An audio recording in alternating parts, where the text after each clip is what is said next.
اس کی کال آئی تو بہت شور سنائی دے رہا تھا. میں نے پوچھا کیا بات ہے؟ بولنے لگی میرے کزن کی شادی ہے. مجھے یقین نہیں آ رہا تھا.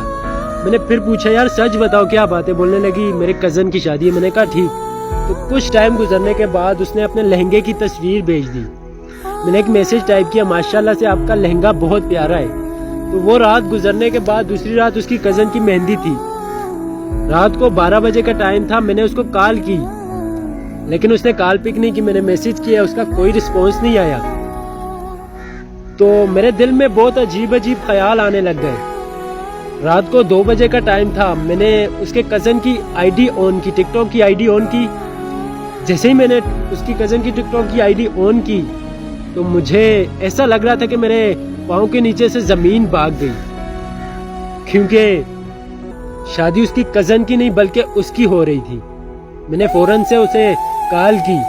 اس نے کال پک کی تو میں نے پوچھا سچ بتاؤ یار شادی کس کی ہے؟ تو اس نے میری قسم کھائی اور بولنے لگی کہ میرے کزن کی شادی ہے. میں نے کہا میری قسم نہیں, اپنی امی کی قسم کھاؤ اور سچ بتاؤ.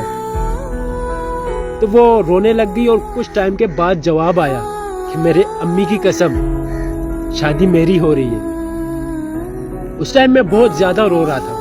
میرے دل میں عجیب خیال آ رہے تھے کہ میں پھنکے سے لٹک جاؤں, زہر کھا لوں, کہیں جا کے مر جاؤں.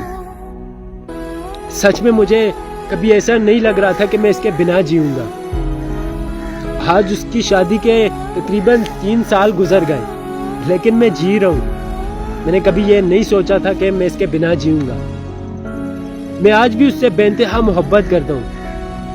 اور محبت اسے نہیں کہتے کہ محبت کو پایا جائے, بلکہ محبت اسے کہتے ہیں جس کی ہمیشہ سے عزت کی جائے. اور میں ہمیشہ اس کی عزت کرتا رہوں گا, وہ چاہے کسی اور کی دلہن کیوں نہ ہو. میں آج بھی اس کی اور اس کی دلہے کی تصویر دیکھتا ہوں تو رو پڑتا ہوں کہ کاش میں اس کا دلہا ہوتا.